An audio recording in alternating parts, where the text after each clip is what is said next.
Well, good morning, ladies and gentlemen, distinguished academics, vice chancellors, deans, and heads of institutions, and of course our sponsors. Very welcome to this event. I'm glad many of you have come a long way, and I'm very happy to welcome you here. This is a very important event because it's being held against the backdrop of a very, very big change in education in this country. As you know, the National Education Policy 2020 has been recently introduced into this country and is still in a rollout stage. And it's a complex policy because it also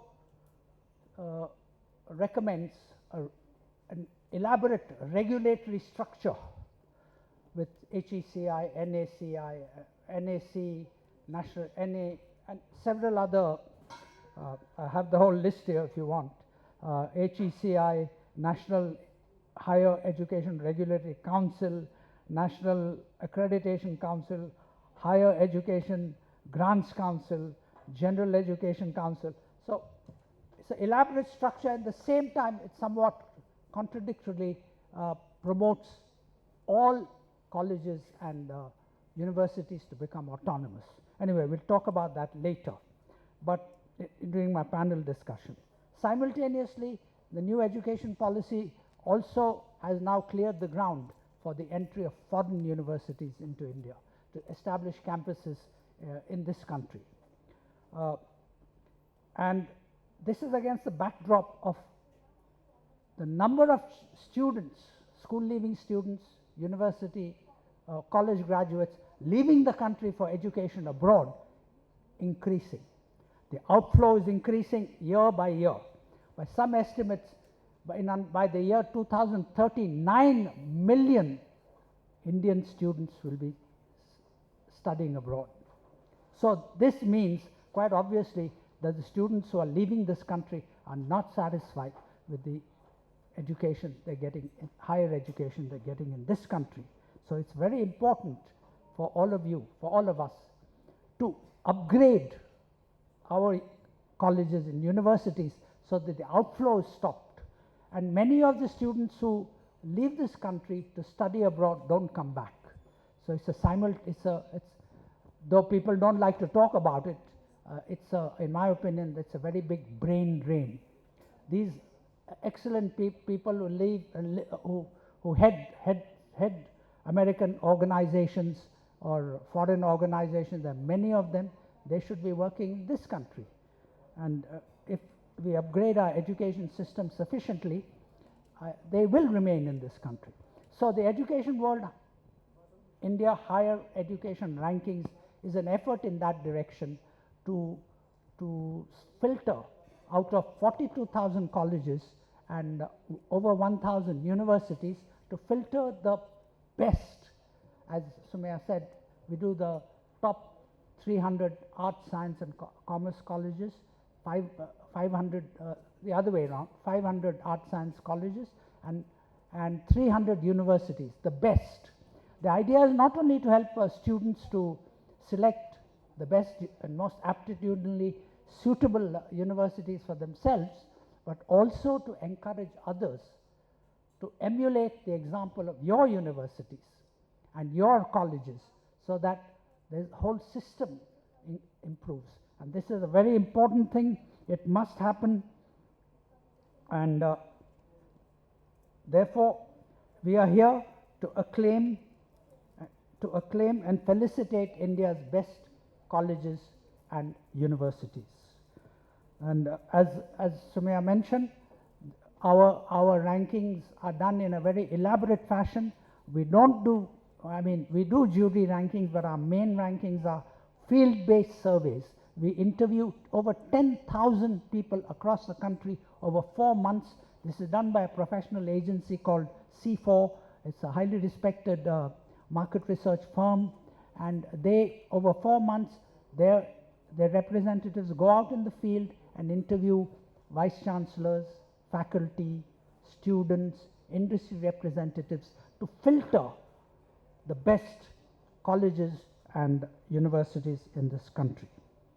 So thank you very much for coming. We admire you, we acclaim you, we want to felicitate you, and we want to set you out as an example to other 40,000 plus colleges and over 500, 600 universities, so that they follow in your footsteps and upgrade themselves and become highly respected, globally ranked. It's a shame that none of India's universities are today in the top 200 of the QS or Times Higher Education or Shanghai rankings. So we have to do this.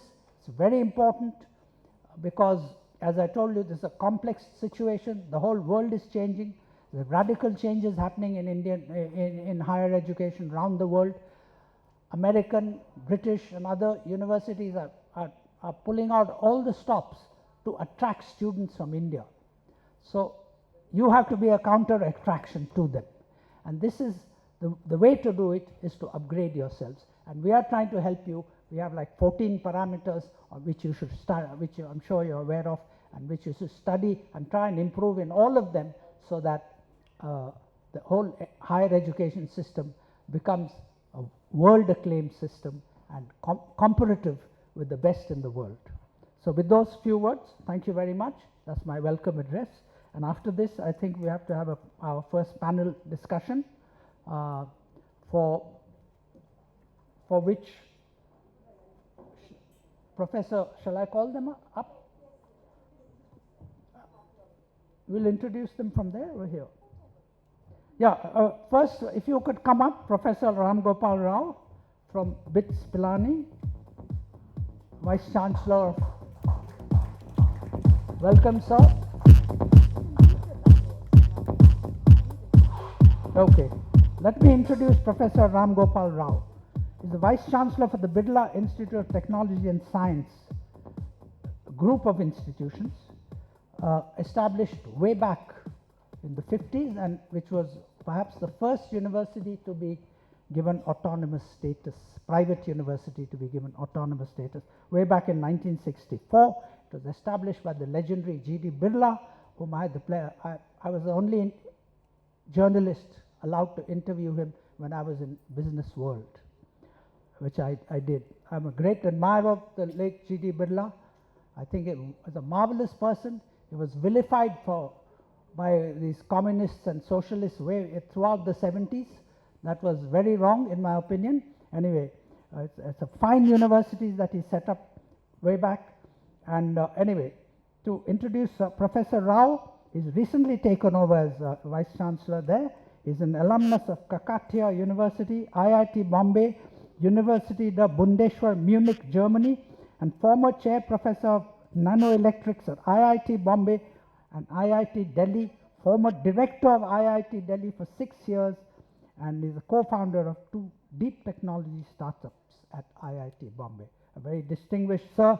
Thank you very much for sparing the time for coming here today, and we look forward to hearing your views.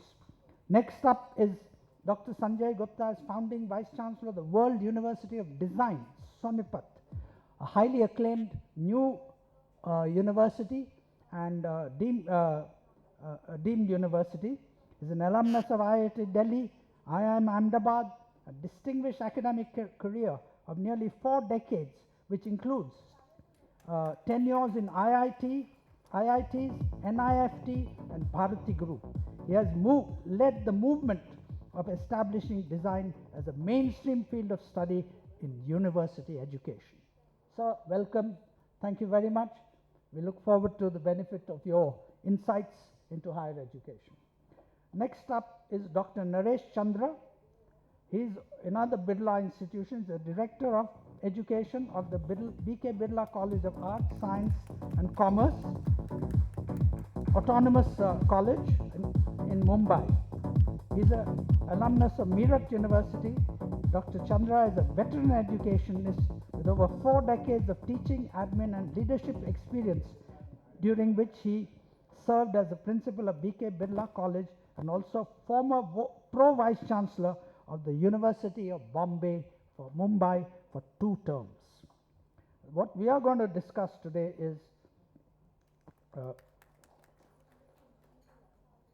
the other panelists, oh sorry, yes, the, the other panelists, Professor Gautam Menon is the Dean of Research, Professor of Physics and Biology at Ashoka University, Sonipat.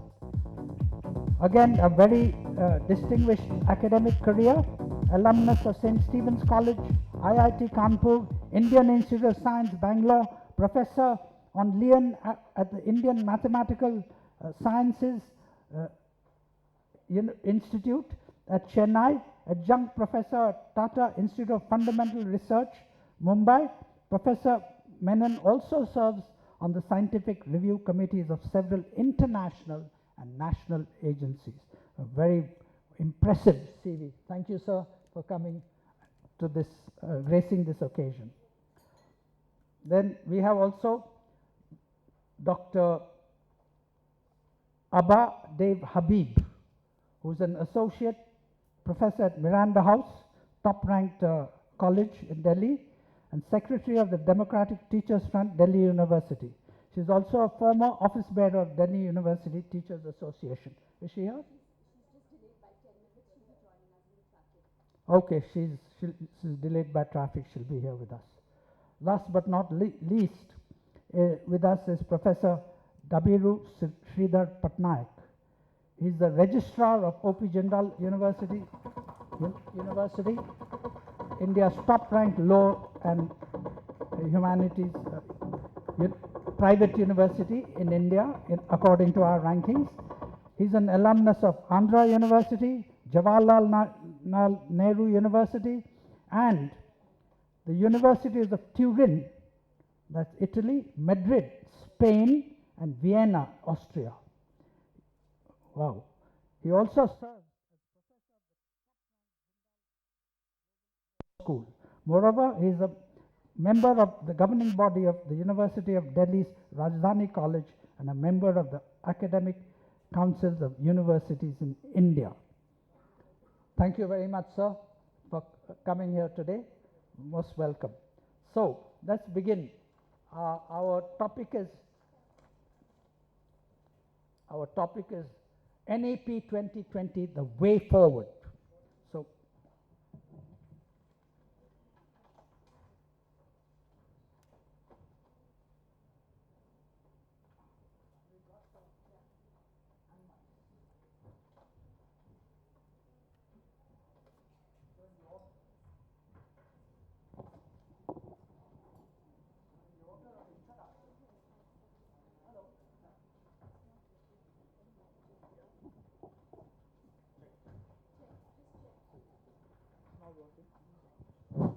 yes.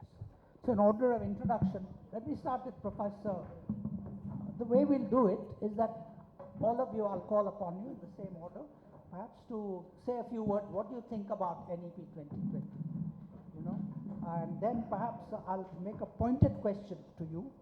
I'll give it to you first, and then you can first tell us what you think of NEP 2020. And a pointed question I'm going to ask you, all of you, each.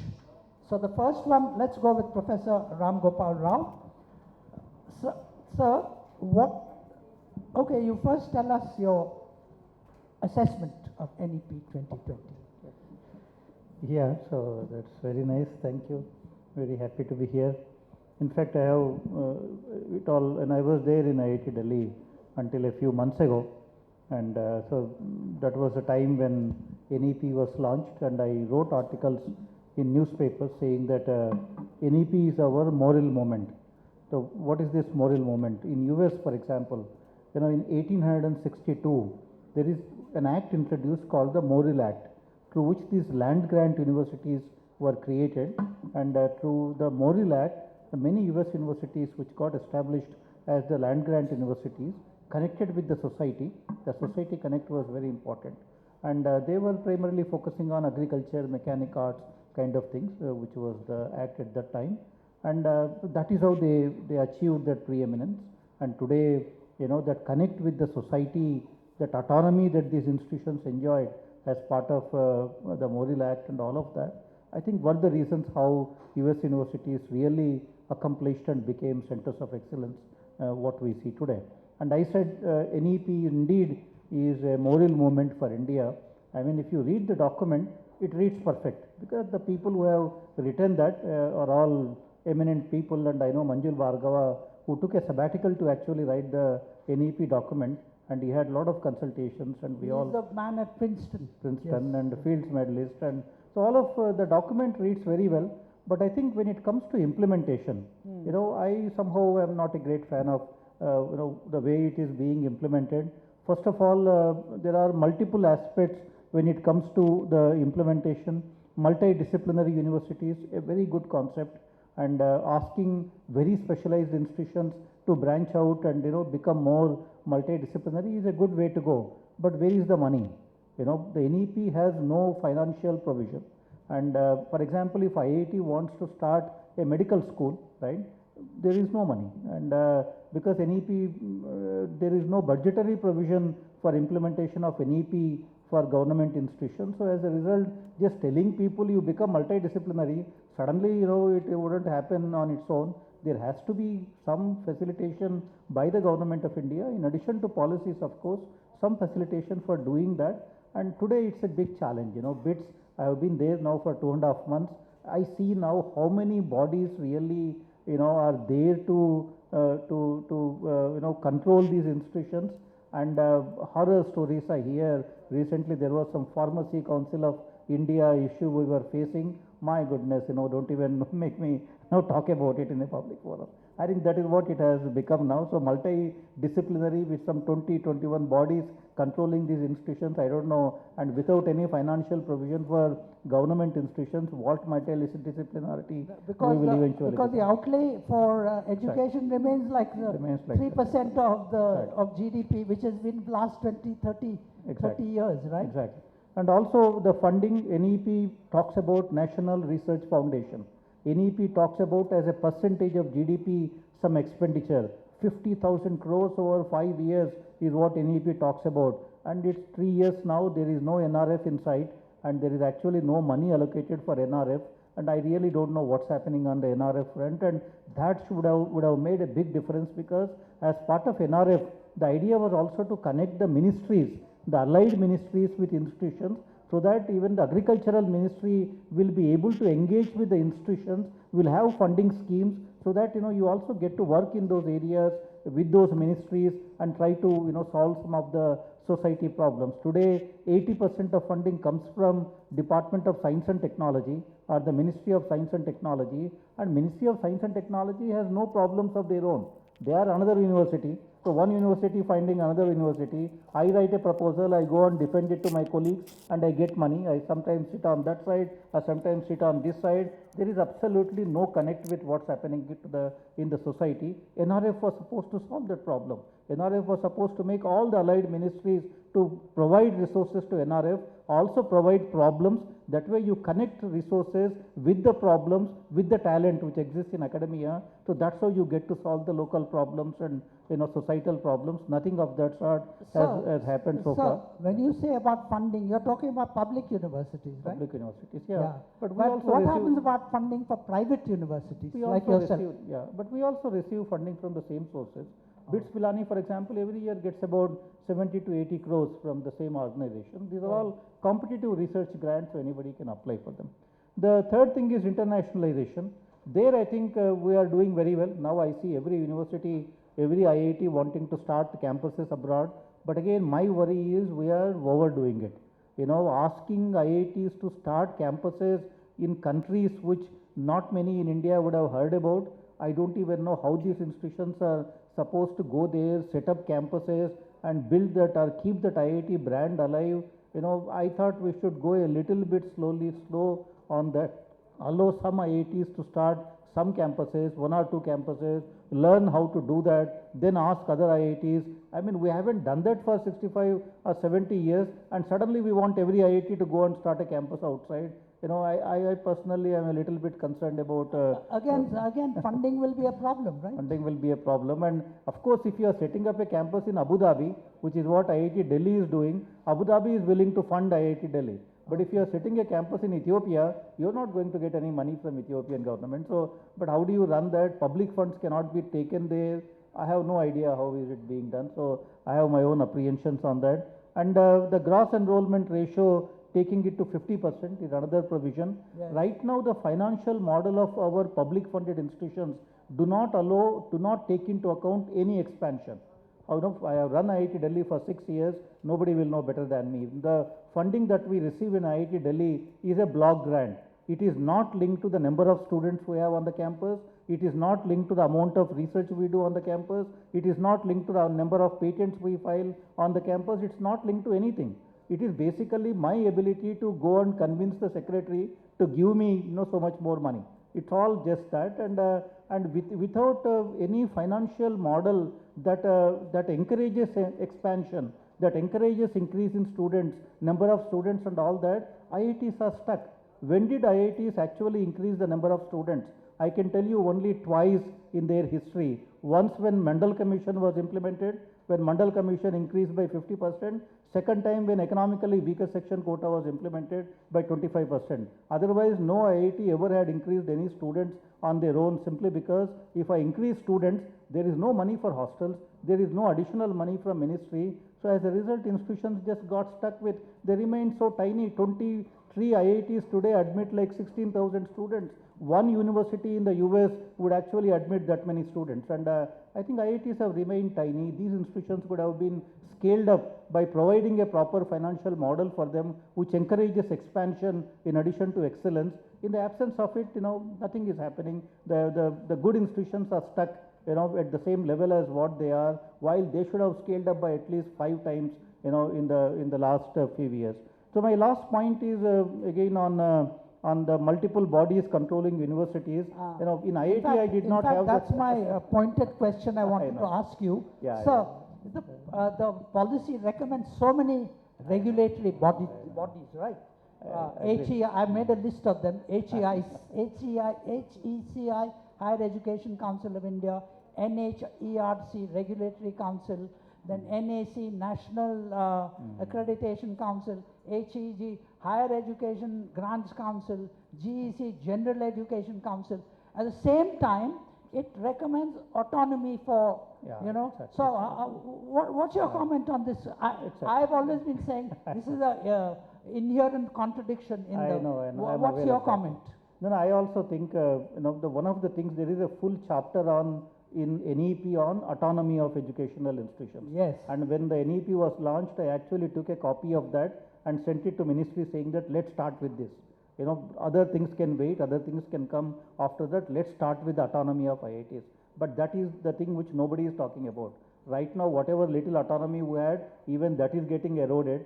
So I don't even know where we are going to end up now with this situation. And all these ABC and these sort of things are very tiny things in the NEP. These are not the things for which NEP will be known for. NEP should be known for providing more autonomy for institutions. NEP should be known for NRF, the National Research Foundation. NEP should be known for taking our institutions abroad, providing a financial model for them, and then scaling up their activities, making them multidisciplinary. I think these are the kinds of things we need to be focusing. I think while NEP is a great document, the implementation is all, upside down.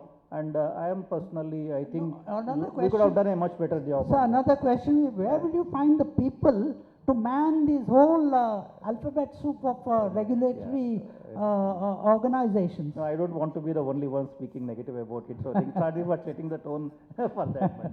Okay, thank you very much. Very insightful. Okay, by the way, that's Abha Habib, whom I introduced earlier. I'll reintroduce her. She's associate professor at Miranda House. That's in one of India's, the top ranked college in India, undergraduate college, and secretary of Democratic Teachers Front of Delhi University, and former office bearer of the Delhi University Teachers Association. So, Abha, I'll come to you. We're just, the way the format is, you comment like Professor Ramgopal Rao just did on the policy. What's your assessment? And then I'll ask you a pointed question. But we are going this way. Next up is Dr. Sanjay Gupta.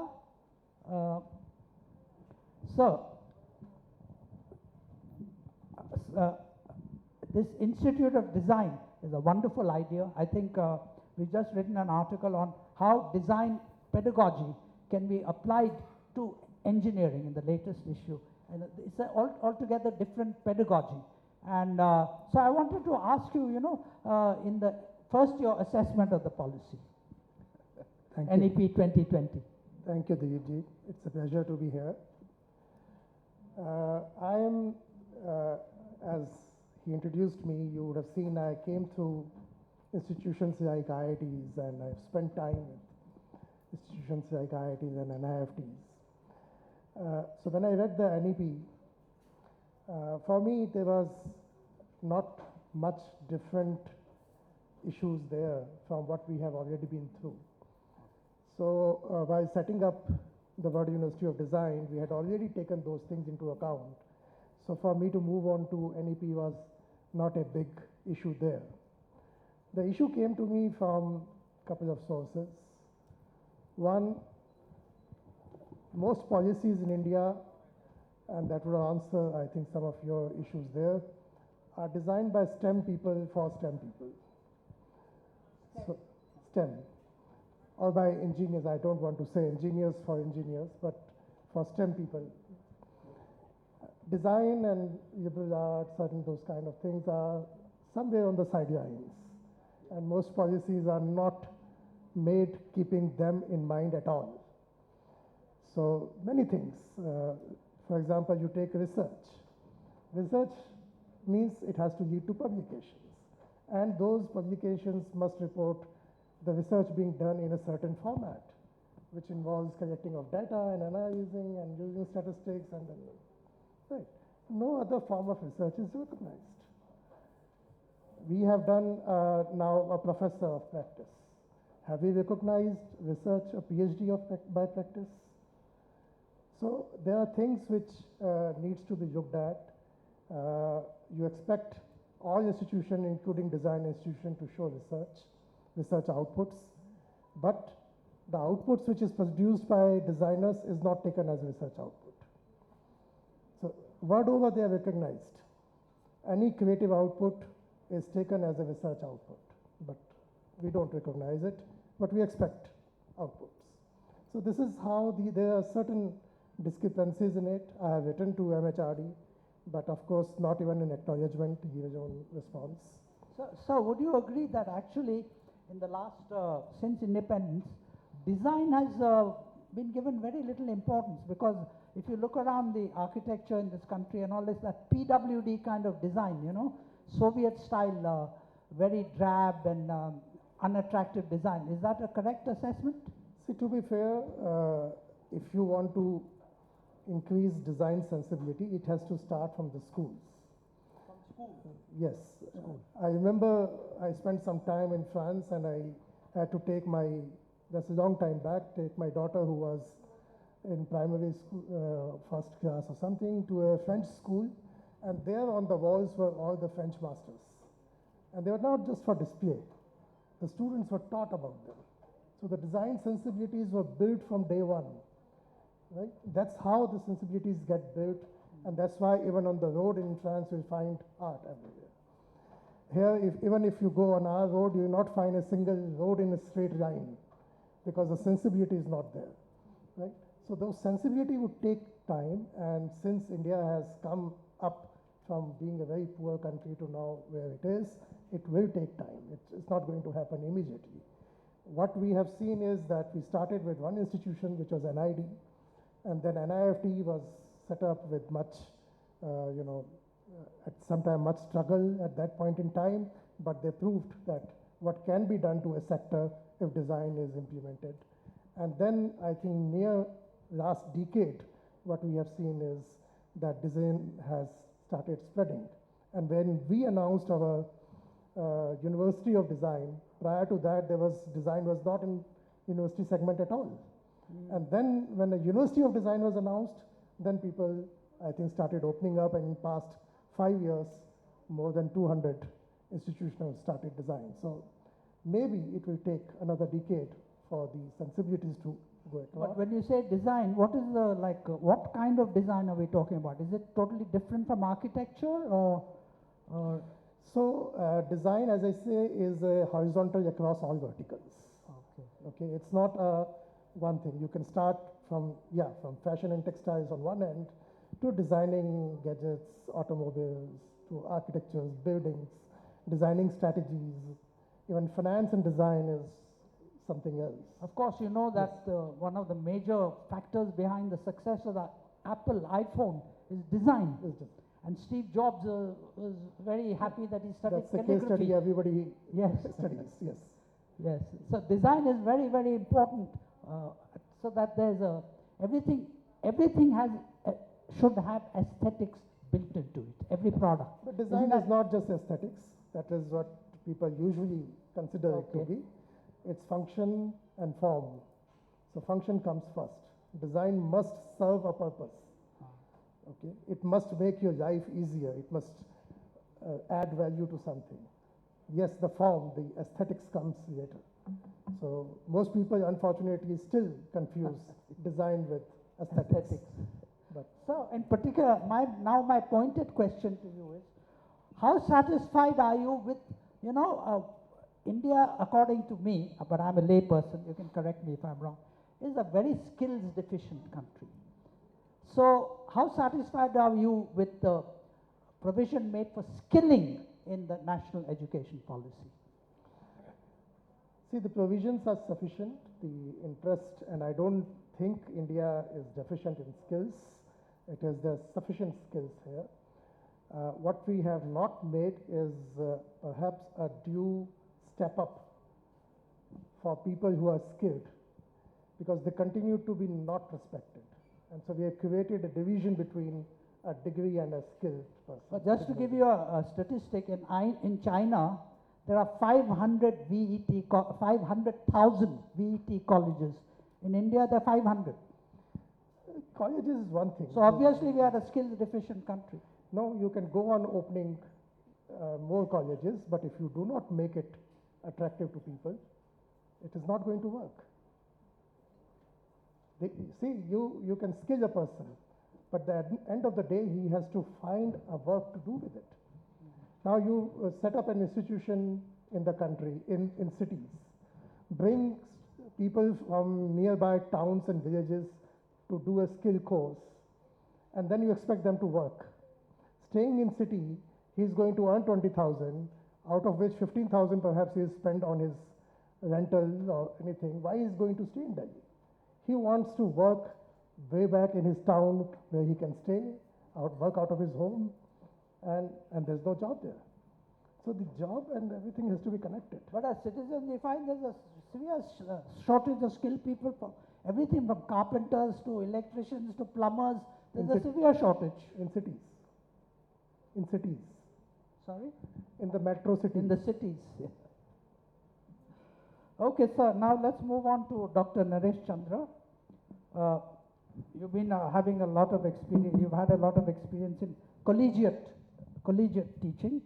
So the majority, we have 42,000 colleges in India. Now, the majority of these colleges, I'm afraid the certification and the credibility that they have is not sufficient. So firstly, your views on NEP and then on this subject. Thank you so much, all the distinguished panelists and all my colleagues.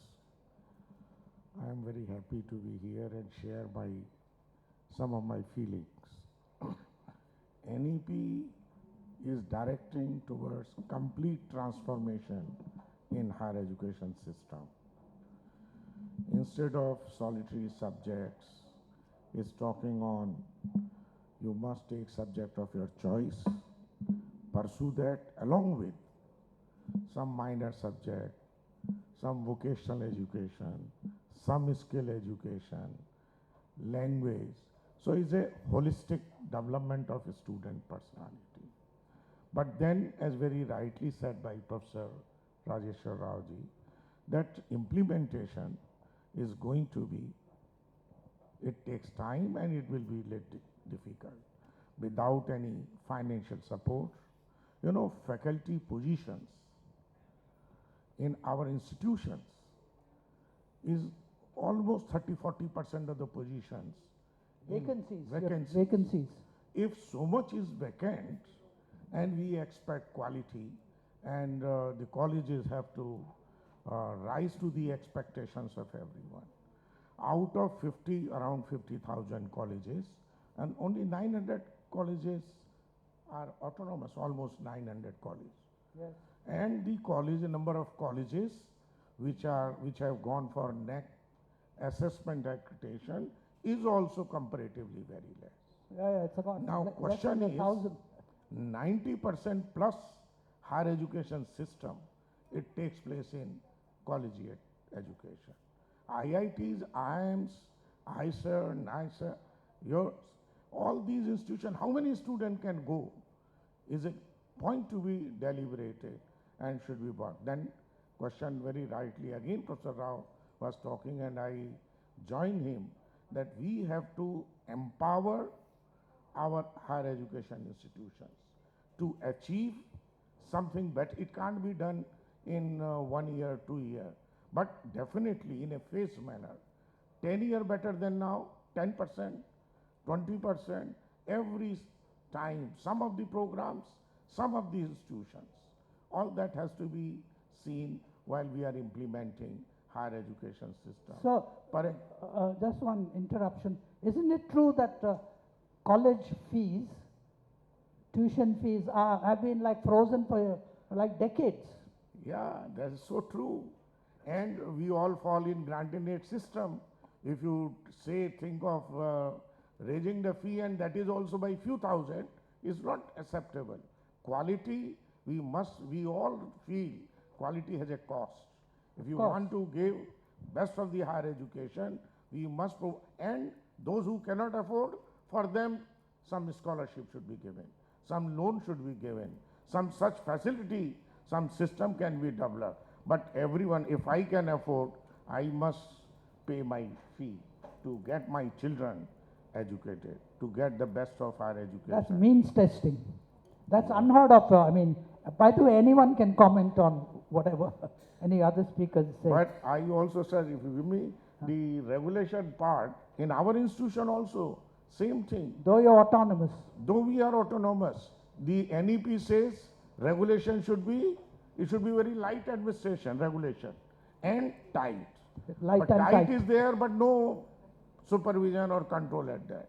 And then several agencies, and definitely government of Maharashtra at present is very seriously working on that how best we can provide, and a new thought has come, the empowered autonomous college. I mean, a step beyond autonomous college, and I'm sure some of the college will move toward that. So it's a great thinking. The NEP 2020, which is being implemented now, is definitely has added advantages, but it needs greater support. So I want my pointed question to you is, what about, now all autonomous colleges are authorized to offer online degrees. Do you think, according to me, that's going to lead to a lot of dilution of academic standards instead of upraising? What's your comment? See, I would say it can be something very good for the higher education system with reference to enhancing GER. But then those institutions only who are really desirous of providing that type of infrastructure, that type of facility, e-content development, e-delivery, OSM for evaluation, all these things will be required. But caution is, we all, I'm sure everyone has faced the pandemic situation. The suddenly almost 100% persons became students. At Birla College also in 2 days, 3 days time, all the students, 13,000–14,000 were given training how to technically go to Microsoft Teams 360, like that. But then when examination came, so MCQ, online assessment, software assessment, and everywhere result is 100%. So the question is, how serious a student is to take that type of degree. If pros and cons both are to be evaluated. And if I'm really serious, I will attend to those lectures seriously. Maybe anytime. It may be you go with the number of occasion, repeat and all that, but practicals, simply simulation may not solve the problem. No, all these regulatory agencies, will they be able to solve the question of online quality education? They have to support in terms of motivation, in terms of complete IT infrastructure. The IT team has to be very strong. E-content has to be developed at a larger, very large level. Even today, large number of books, e-content is not there. It may be in few subjects, maybe in technology, maybe in some subjects in other branches, but it needs lot of efforts. A lot of funding. Lot of funding ultimately, Yes. lot of resource, because faculty training also is very important to move in that.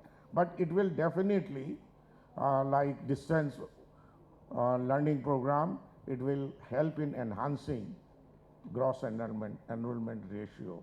The fact remains, what quality we want, is it only the number or the market needs, industry needs, that type of human or the student we want to develop? No, it's likely to add to the number of graduates who are like Adding number is unemployed. not the, getting number is not the right solution, sir. Yes. Okay, It sir. has to be now, purposeful. thank you very much, sir.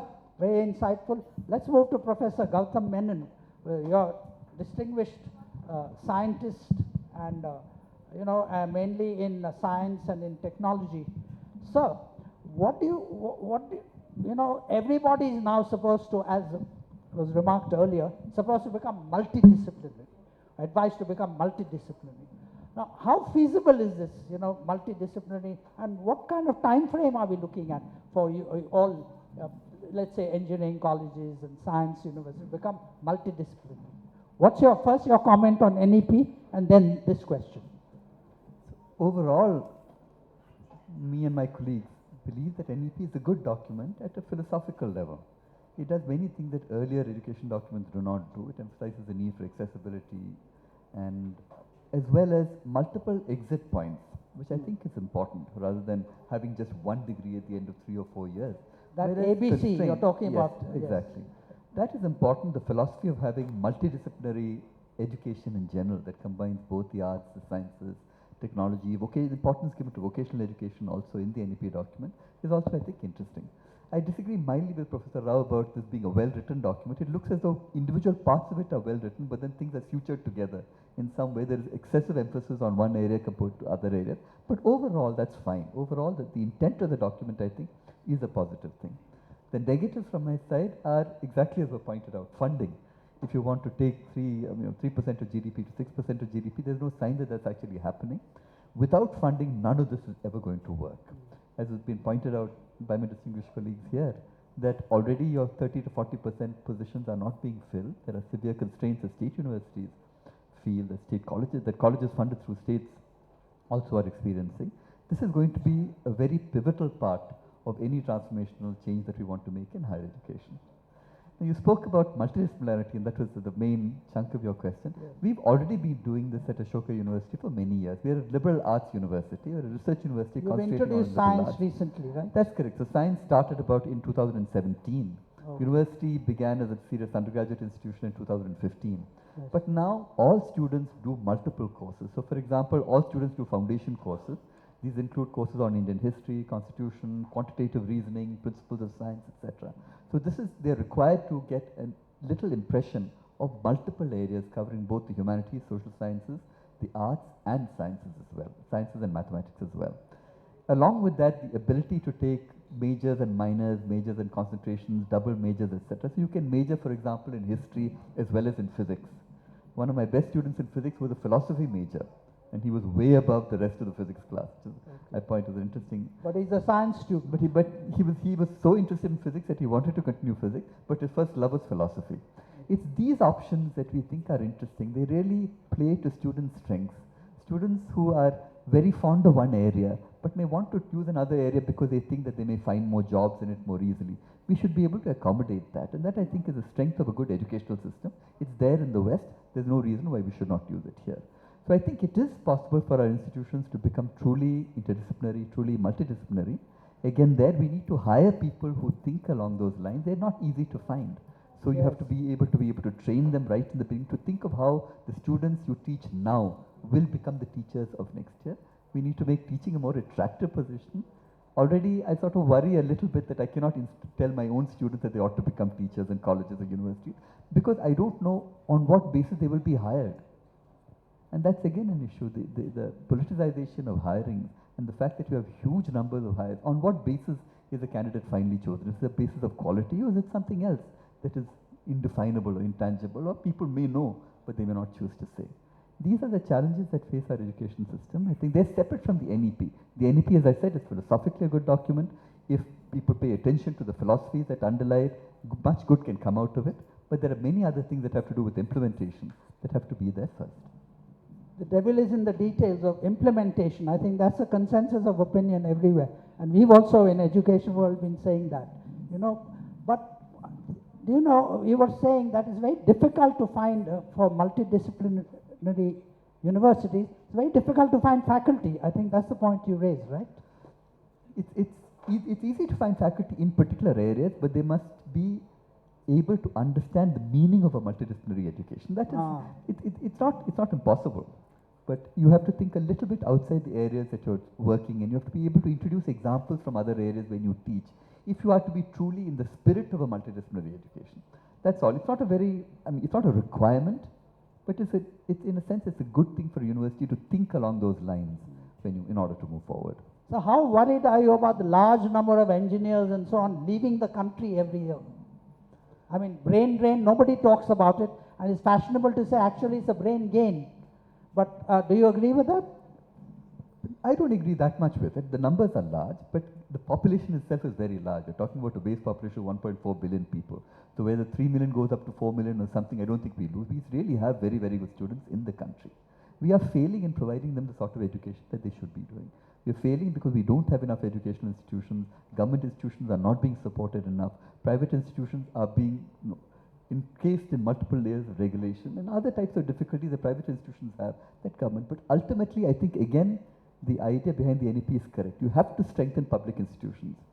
And the only way to do that is work on the details of providing them money, giving them greater autonomy, reducing the layers of bureaucracy and regulation that are imposed upon them, evaluating them in a fair level. In fact, organizations such as yours, which provide independent rankings, are also important because public perceptions of these places, employers' perceptions, are all very important. It's not just a set of mechanical rules of how many papers you publish, how many degrees you offer. So I think in that environment where that input is also important to the student and we provide the student more options, that's the direction to go. I see this as fundamental to the philosophy of the NEP 2020. I hope, as I said, that the implementation will follow that philosophy. Yeah.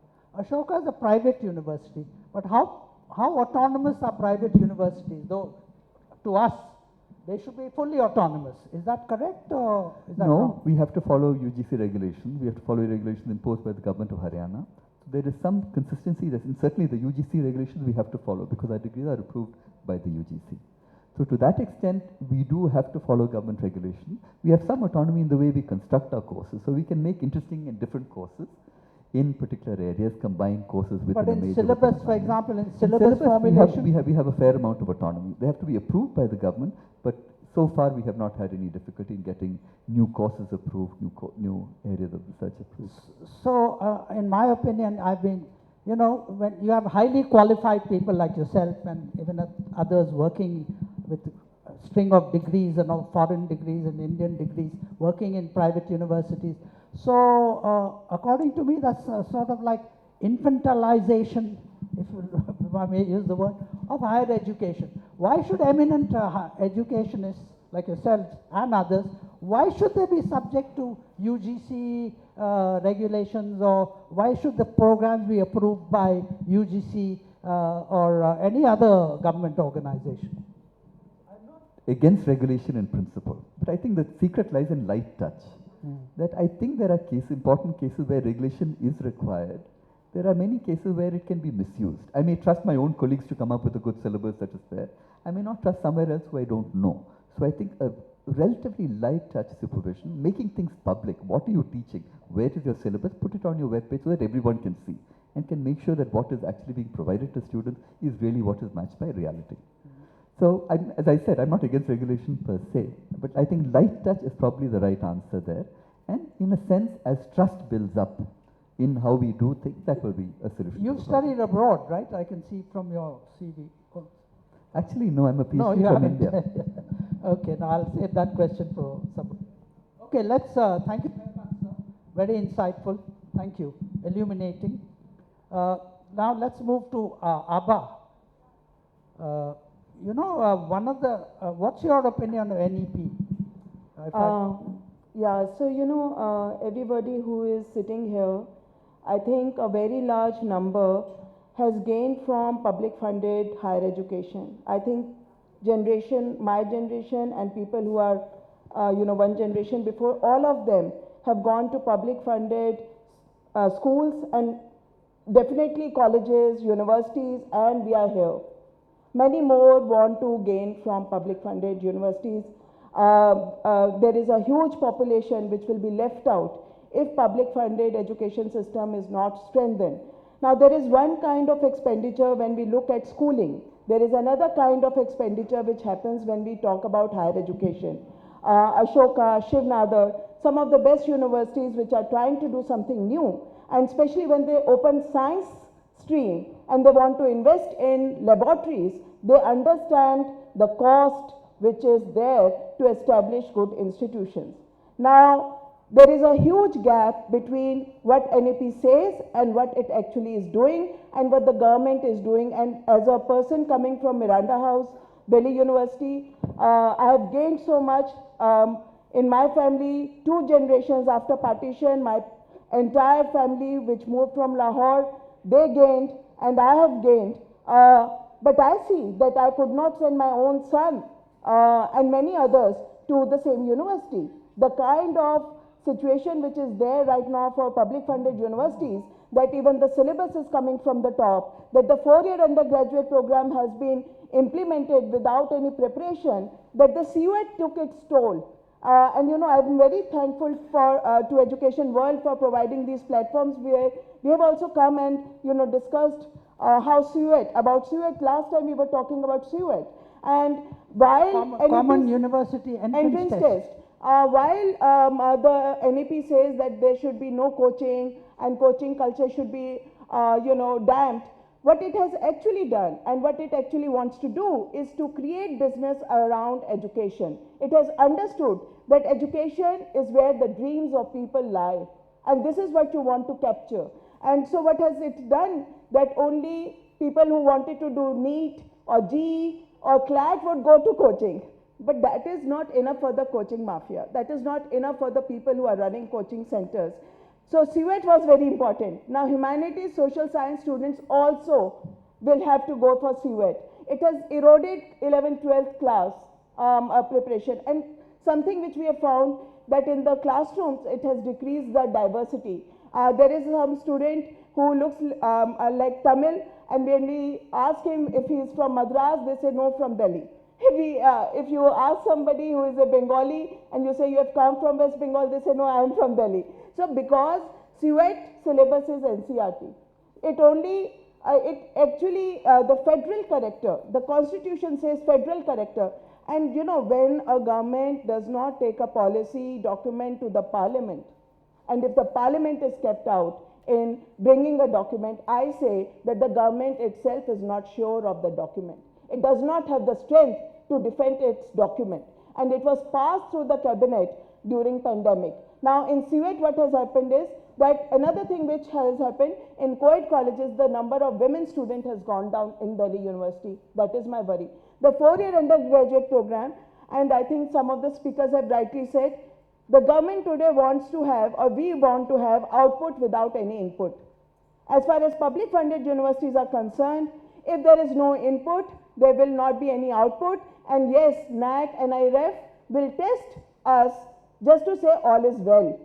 Okay, please do not think that these regulatory bodies are actually correcting anything for the institutions. Actually, these are providing certificates to the universities, which actually should not have the certificate. But what's that got to do with the policy itself? The policy doesn't say all this. No. Therefore, I'm saying the policy we have to read between lines. For example, NEP says that there are today more than 46,000 institutions of higher education. We need to consolidate. We need to decrease their number, but each institution should become an institution of 10,000 students or 9,000 students. But it says all this without any survey. It does not understand that in a state, if in a suburban area, a public funded small college of 1,000 students is shut down, who will gain? Where will this student go? What will happen to women education? It does not produce any analysis of saying the fourth year is put, this is very important point, a fourth year is put for undergraduate program. You know, approximately 1 crore students every year complete their graduation and they used to join the force market but today it is fourth year. Now, you are worried about gross enrollment ratio. I tell you, in Miranda House, if there are 1,300 students who get admission every year, do we gain anything by keeping them for another fourth year, or dividing the same seats and getting many more inside? So first attempt of the government is to, the government policy should always see, I do not see that individuals caring for everyone, but the government has to represent everybody, much more the marginalized, much more the women. If you are asking about, so there is a gap, you have to read between the lines. What will happen if, you know, universities are limited to metropolitan cities? There will be a business of renting and everything around these. So actually you have to read between the lines before we appreciate what NEP is doing. In the whole NEP chapter, you will not see that the government is promising even 6% GDP, which has been a demand for last so many decades. Kothari Commission said 6%. Today 6%. Yes, 6%. Today the actually demand is 10%. And I tell you why I feel very perturbed about this. You are a young country. 50% population is below the age of 25. Now, we have one thing which is in abundance is human resource. And if the country destroys its human resource by destroying education, we have nothing else left. We have to be very careful. And about the employability and all, you know, it will not come by teaching skill enhancement, lukewarm courses, value addition courses. And in Delhi University, these have become areas of political intervention by the government and the party of the day. They are coming and saying what Indian values are, whereas we are an institution of modern education. Everything is being, used in a particular manner. So therefore, I say that there is a huge lacuna, and I do not agree that a same degree module can actually bring out useful certifications after every year. These will be paper degrees. Suppose somebody gets enrolled in history honors. Abha, now my pointed question to you is, what do you think of this, academic bank of credits and multiple entry and exit? Excellent question, and the government has adopted it. I want to say the distance learning mode is a very important mode for any country, and every country is trying to strengthen their distance learning. However, white collar jobs only go for regular studies. It is, education is a social, activity. You learn when you are in the peer, and as parents and as educators, we have understood what COVID has done to children. Now, if you will push, what the government is trying to do is, it is trying to render the public funded institutions, the regular streams, into semi-regular streams. What it will do is that even if new departments are set in the name of multidisciplinary, teachers will not be appointed, choice will be offered only through ABC regulation, students will be asked to take online courses to complete their degrees. So finally, ABC regulation is going to be used not to appoint teachers. Now, in a country where you want teachers, if you will not give jobs to teachers, there are PhD holders who do not have jobs more than for 30,000. People are teaching as guest teachers in various universities. Do you think the next generation of students will want to join education? We are not making a Nokia handset and we can throw away if a handset has gone wrong. We will go wrong in a very big manner. The entire generations are going to suffer because we will not have good school teachers. We will not have good college teachers. The way I understand is you're also talking about the lack of funding, right, for public education. Absolutely. And you know, today the government is saying, take loans from HIFA. It is talking about student loan. It is also talking about institutional loans. It is telling Delhi University is taking loan of 2,000 crores. Now, a new university is set with 2,000 crores. Earlier, we used to apply for grants and we used to get grants. Today, we are talking about HIFA loan of 1,000. JNU has taken 550 crores of HIFA loan. Who will pay this? Student will pay it from the student fee. It will go, it will be, put into this thing So you don't think that higher education and collegiate fees are over-subsidized?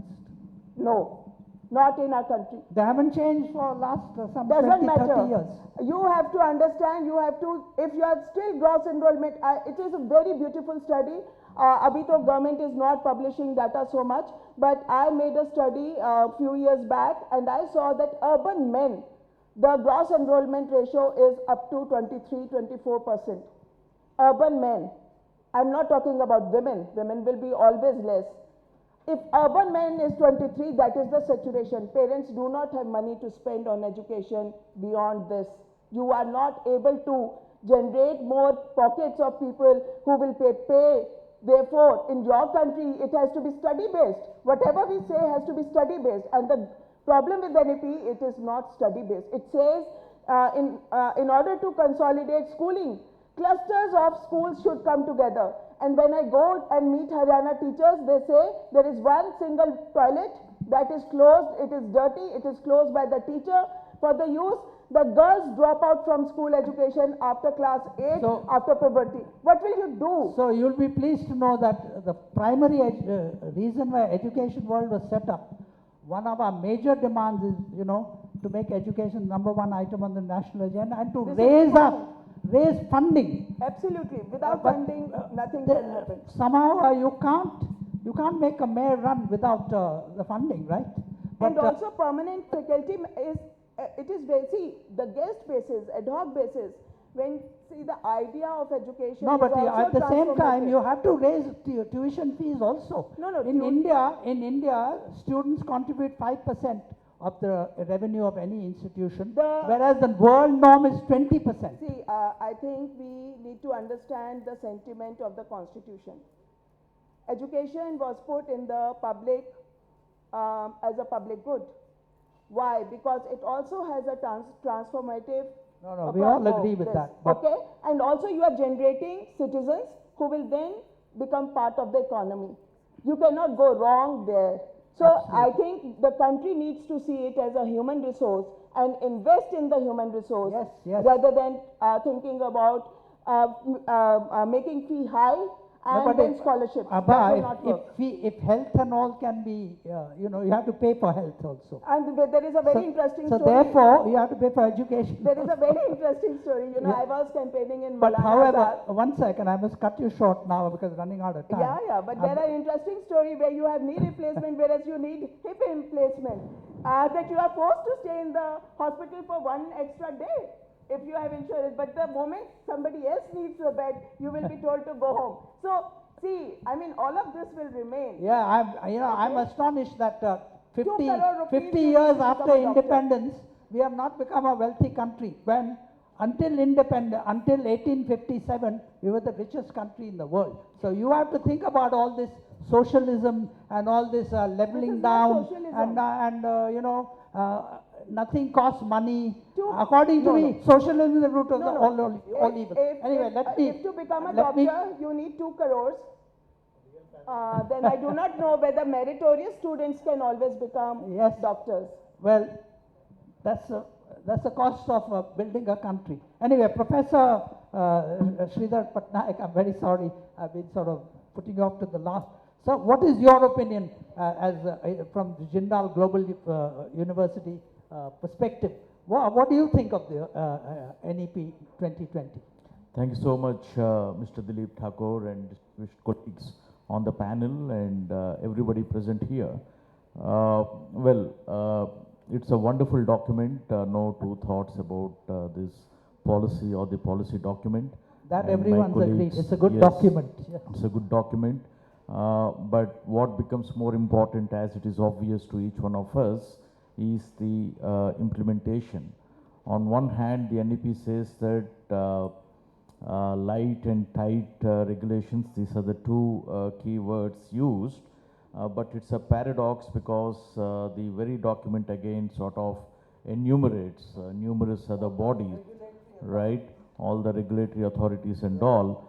So while it is transformative, but it becomes very important to generate greater awareness on the implementation part of the NEP and also to avoid any kind of a divide which we are talking about in terms of, the social divide or otherwise, because there might be some institutions being in a situation to implement at least some of the aspects as outlined in the NEP, but there are larger number of institutions which are perhaps struggling to implement the NEP per se.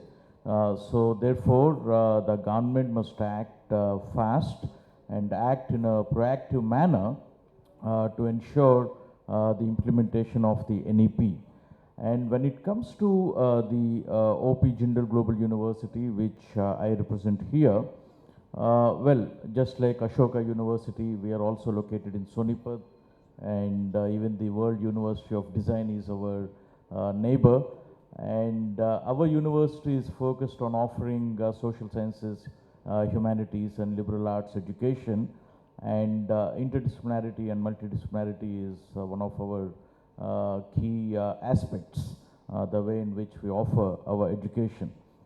And a couple of years ago, when the NEP document came to fruition, we also worked with the Association of Indian Universities and prepared a booklet, or rather, kind of, you can say a reckoner to understand the implementation of the NEP.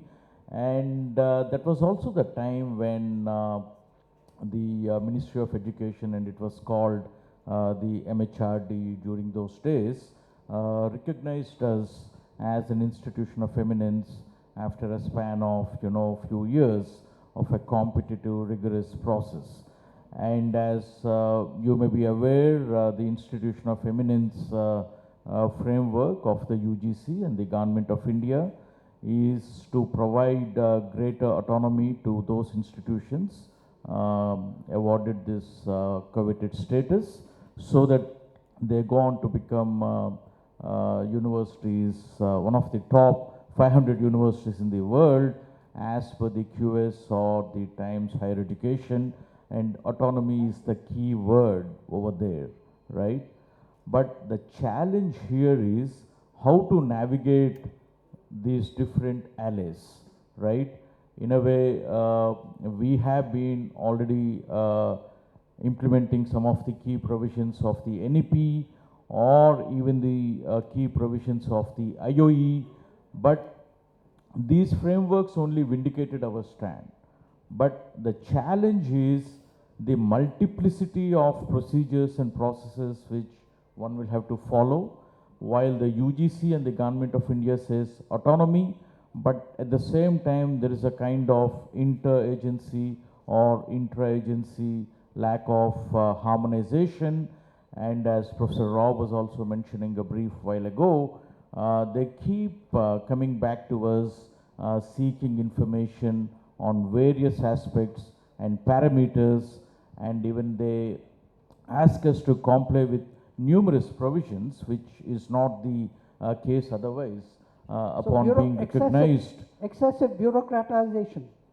Well, that's been there, and with NEP and then with the later recognition as an IOE, obviously we would expect that this would lessen or this would go away because we need to follow the UGC IOE regulations 2017 and the subsequent amendments 2021. But somewhere over here we are missing the bus because the government will have to do a lot more to ensure that there is a greater harmonization and institutions can breathe and then, go on to contribute to their mission goals. So my pointed question is now, we are running out of time because we want to take some questions from the audience or comments. So, foreign universities setting up campuses in India. Before that, I want to ask you, you've worked at the University of Turin, Madrid, Vienna. Do they have to get so many permissions to run their organizations from government, or it's left to academics to run their universities? Well, they have their own mode of functioning, and they do have even concrete research parameters to sort of comply with and to report to the government. So that's been my experience when I was there as a student and later even in different capacities as a research fellow, so on and so forth. But over here, when we are talking about the foreign universities in particular, well, all good things are happening. There's a lot of momentum in the Indian higher education space, and the NEP is a watershed moment, no two thoughts about it, once again. But what becomes more important is that we should first of all ensure that our institutions that are already existing, there should be a greater focus on those institutions, be it in terms of either faculty recruitments or in terms of, starting new schools and new programs, and how to even design the curriculum, how to even focus on having certain learning outcomes approach to be taken up But are by you in these favor of institutions. foreign universities setting up campuses in India? Well, that's the key point that I'm touching about, right? We should rather make our institutions more buoyant than allowing foreign institutions at this particular juncture to come here and to set up campuses, because it shouldn't be a case wherein we are not focusing on any one particular aspect at the moment. So there should be a more practical, feasible, and a functional approach. And I, for one, would believe that we should focus on our institutions, and the government and even the philanthropists should focus on setting up global universities within the country, and there should be greater funding for the institutions over here. And the most important aspect is even the space which is creating a kind of a divide between public institutions and private institutions, that should diminish and ultimately go away, because in India still private universities are looked at with a sense of a pejorative attitude, which is not good. Gradually the situation is changing, but still there is a long way to go. So you're not in favor of Not in particular favor, if You're I not should in answer in a And I'm certain sure that binary if way. they're allowed, you want parity between them and you. Certainly we want parity, but nonetheless, what are we going to do with our own INIs, institutions of national importance, and the institutions of eminence, or the upcoming private institutions, the existing public universities which have been doing well but now facing challenges, right? So there's a lot to take care of on the home front before inviting institutions from abroad, because even the NEP says that we should become a Vishwa Guru, but we can perhaps become a Vishwa Guru when we sort of, increase our own standards and upgrade our institutions. Okay, thank you very much, gentlemen. Now, any questions from the floor? I'm sorry, I've been very engrossed in what you all have been saying, but any questions, observations from the floor? Or are you fully satisfied with the responses you've got from here? Sorry? Pointed questions. Hi, good noon panelists. This is Ria here. I represent Loister Advisors, where education focuses. Can you speak up, madam? Yeah, hi. This is Ria here. Yeah. Good noon panelists. Thank you for the insightful commentary on NEP 2020. I represent Loister Advisors. We are education focused bankers based out of Hyderabad. I have questions. Anybody from the panel can answer that. So, what role do you think private capital can play in terms of financing, which is basically the major issue that the education institutions are currently facing? And what can the private sector do for the same, and frameworks, if you have any. You can go ahead and... If I understand the question is, how do you raise funding? Correctly, yeah, Yeah, correct. yeah. And what private sector can do for that? Private investments in education. Yeah, private equity investment or philanthropy. Anyone?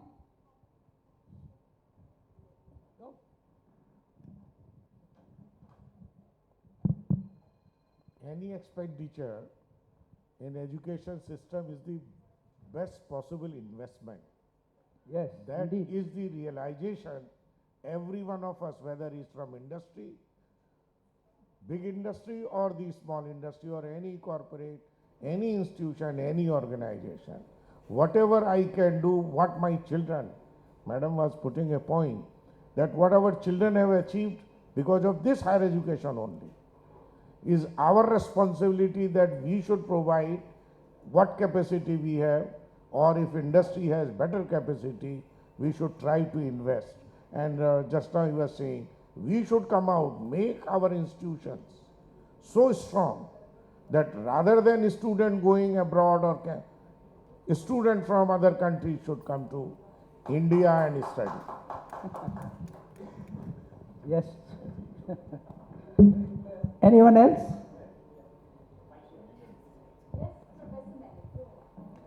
I just wanted to respond briefly to that, to say that Ashoka University is founded on philanthropy. It's a completely philanthropically constructed university where there is no expectation of a return. There are no management seats at Ashoka. I view this as being a good model in the future. And it's So people who crowd-funded want to- also, and it's right? crowd-funded. Yes. I view this as a good model for the future to setting up institutions. It's important to involve the role of private philanthropy, private equity wherever it's possible. It binds the nation together in a particular way. I'd like to see that also with public institutions, with alumni networks. The IIT has a strong alumni network. Slowly we're getting there, but we're not to the scale at any of the big Ivy Leagues, for example, which receive very substantial philanthropic funding from their own alumni and from others. With your permission, a quick response to what she raised a question about. I agree with my colleagues about the philanthropic grants coming into higher education. But what is very important here is to understand the nature and philosophy of grants going into higher education. Like even if I sort of share from our own experiences of setting up the OP Jindal Global University, again a philanthropic endeavor, this was set up but premised on three very important initiatives. One is academic freedom, and the other two are financial and administrative and operational autonomy. Because while philanthropy and grants are very important, we also need a certain culture of philanthropy wherein looking at the space of education, it shall not be looked at as a mere commercial kind of an investment. No, I think Yes, I would indeed. like to, her question is actually very interesting. She says for a private investor, is there an opportunity to invest in your institutions? It's a very good question. I'm actually thinking, if you want to give us money without any returns, we are all ready. I mean, all of us will take your money. But if you are giving us money saying that I want 10% returns on that, I don't know how to guarantee that. I don't even know how to work with you. I think, I really, it's a very interesting, good point. Yeah, I have a question. Do you think that, this is a question to the entire panel, and my name is Ashok Choudhury. I am from West Bengal. My question is, do you think that the government wants to give priority to school education and major funding will go to school education, because school education has not been looked into very seriously, and because of that the enrollment has not been very good. With West Bengal figure from the government of West Bengal, the data that I am getting, 90% of the students, even in villages, they are getting enrolled and they are coming to institutions which were not the case. Do you think that the government is now trying to make the structure of the pyramid like the pyramid and trying to put money into the bottom level so that the school education structure becomes very good and gradually people become, properly educated? That's the China model. Yeah, That's the China that model. is something, this is a question to the panel. Second is a large number of students. I have been in state university system for 30 years, retired as Vice Chancellor. My own feeling, I was with Calcutta University as registrar for 7 years, 4 months. So when I was seeing people going out, particularly in sociology, Bengali, history, political science, large number of students going out of the institution. The question that used to come to me, which I could not resolve in my lifetime, is that what will these people do at the end of their master's course? Everyone will not do PhD, everyone will not do, daughters will get married, what will sons do? I mean, it was a question that I could not get any solution for. My question is, are you really getting worried about the employability or unemployability? How are you going to address that issue? That is very, very important, and that must be taken care of. Unless there is industrialization, unless there are jobs on one hand, and then secondly artificial intelligence and machine learning are coming, and people are saying that the number of jobs will go down by another 60%, 70%. What will people do? I mean, what will be the model then? Are we really looking for, continuously for one model or the other, but at the end we are failing to find out what really needs? Got the question. Got the question. Anybody? I have an answer, but you carry on. No, in fact, I have written about it, published articles on that. The biggest challenge in India today is research and innovation are dealing, right? Funding research, government has been announcing billions of dollars, each mission, nano mission billion, AI mission billion, quantum mission billion. So I don't know finally how much money came is a different thing, but government is investing in research. But research is not converting into innovation. Innovation is all about generating value for research.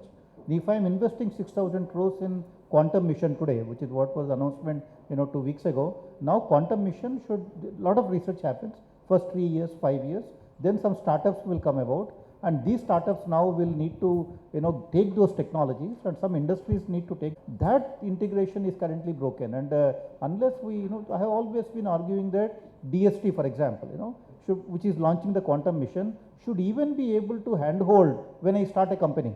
I should still be, as a founder of a company too, I should be able to raise money, not just as a professor of an IIT. So therefore, I think that disconnect is currently causing problems. On research, we are ranked 3rd in the world. On citations, we are ranked 7th in the world. But when it comes to innovation, we are ranked 40th in the world, right? So that is where the problem lies, and that integrating research with innovation, funding ideas, not funding where those ideas are coming from. I think that needs to change right now. So I think right now that inability of government to work with private organizations is what is causing the biggest challenge in this country. Right and also to let private organizations work on their own, because they constant interference. Neta Babu license permit quota Raj has not disappeared from India despite the change of government. The point is, we have the world's best entrepreneurs in this country. We were the richest country, I repeat, till 1857 in the whole world, producing 20% of world GDP. At that time, there was no government control. People could do their own businesses, they ran their own businesses. Governments didn't run businesses. They let people do their own. We still see Indians going all over the world and succeeding, except in India, because there's too much government regulation and control. This is I'm sorry, I'm speaking as a business, India and business world journalist, but I really believe that we have to let the creative energies of the people go without too much government interference, which still persists. So thank you very much, gentlemen. Very interesting conversation. Thank you for sparing the time and giving us the benefit of your views. But the consensus that's appeared here is that NEP is a good document, but where's the money to make it run? And you've got to make provision for that. And that's not happening. Our budget for education is going down every year as a percentage of GDP. So that, if you do that, it's all very well to prepare these documents, have hundreds of regulatory agencies, etc. It's not going to work. So all of you all must now speak up for freedom, economic freedom. While we got our political freedom in 1947, we still haven't got our economic freedom. And these gentlemen, as they point out, they've not even got education freedom. Everything has to be approved by UGC, when these are all very eminent professors, and the people who are sitting in the UGC are babus from I don't know what kind of qualifications, and how they can sit in judgment over eminent education like this and approve their program and not approve their program is something beyond me. So I hope that you will get the freedom that you deserve, gentlemen, to build the great institutions that India needs. Thank you very much for your insights, and thank you. Dilip, before we let our panelists go, we've got some mementos from them. So if they can be.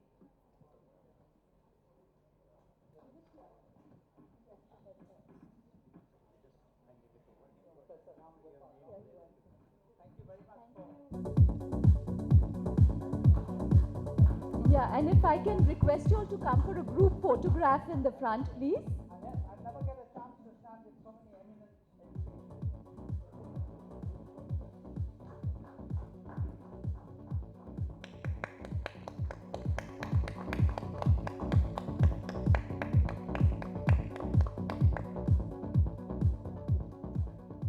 Thank you. Thank you, Dilip, and thank you to our wonderful panelists. I think that was a stimulating discussion, Bhavin.